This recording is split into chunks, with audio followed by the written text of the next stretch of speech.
the result sheets.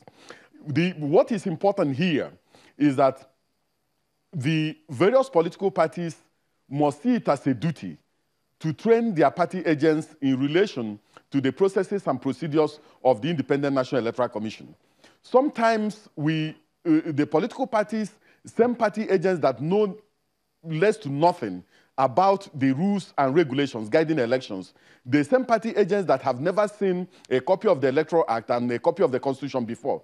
They send party agents who have never seen any of the regulations or any of the manuals of the Independent National Electoral Commission to the polling units. And the party agents become completely useless to the electoral process. Some of them only go there to see whether it's possible for them to snipe ballot papers and snipe ballot boxes. And that is no longer possible because of the type of procedures we use now. The Independent National Electoral Commission has a robust electoral institute that can train political party agents to understand the rules and regulations of the electoral process. So we appeal to the political parties to avail themselves of this opportunity. Let them assemble their party agents, and the Independent National Electoral Commission will train some of these party agents to be useful to the political parties.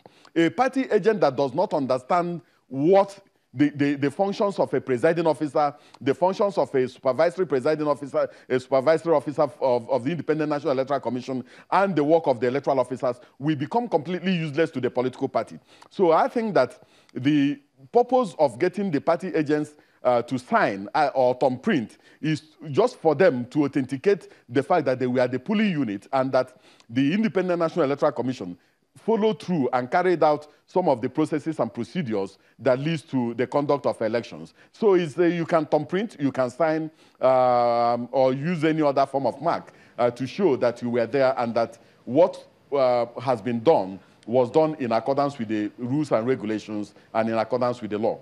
Okay, while you're talking about or talking to the political parties, let's look at other collaborations that INEC seems to be working with. ICPC is talking about a jail term for vote buying and anybody caught rigging, even for INEC officials as well and the citizens.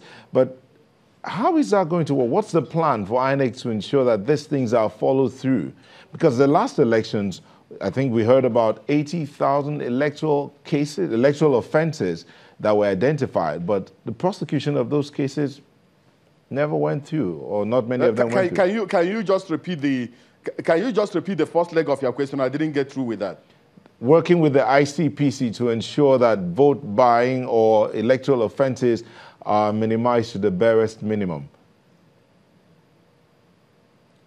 Well, you know that constitutionally, the Independent National Electoral Commission is charged with the function of organizing, conducting, and supervising elections. That is our core mandate.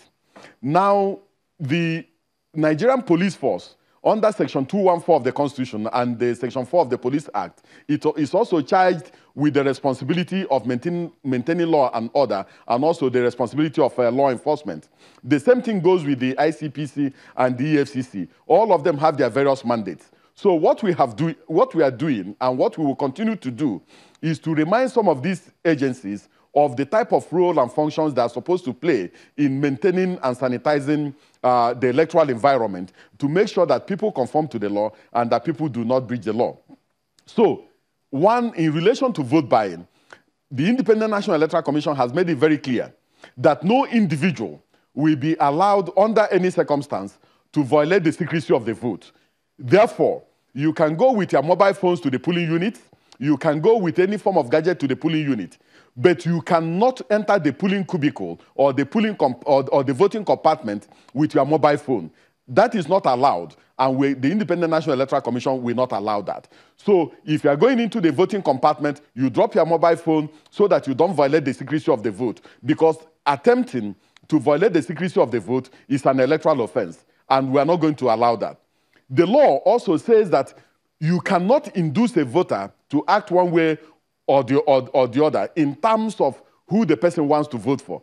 So if somebody is amassing some, if somebody is using subterfuge or using other means to corrupt the voting process, either before, during, or after elections, it is the responsibility of these agencies to make sure that they apprehend such offenders and bring them to justice. So I think that we'll be holding meetings with the Nigerian police force, the EFCC, the ICPC, and so on, reminding them of their mandate in relation to making sure that nobody attempts to correct the electoral process. But in terms of signing MOU and in terms of the type of collaboration you are talking of, we are not going into all those ones. What we are saying, all the agencies that are charged with the responsibility of investigation, with the responsibility of arrest, and with the responsibility of enforcement, do their work in accordance with the law, so that nobody violates the secrecy of the vote, so that we can also have a very good election in 2019.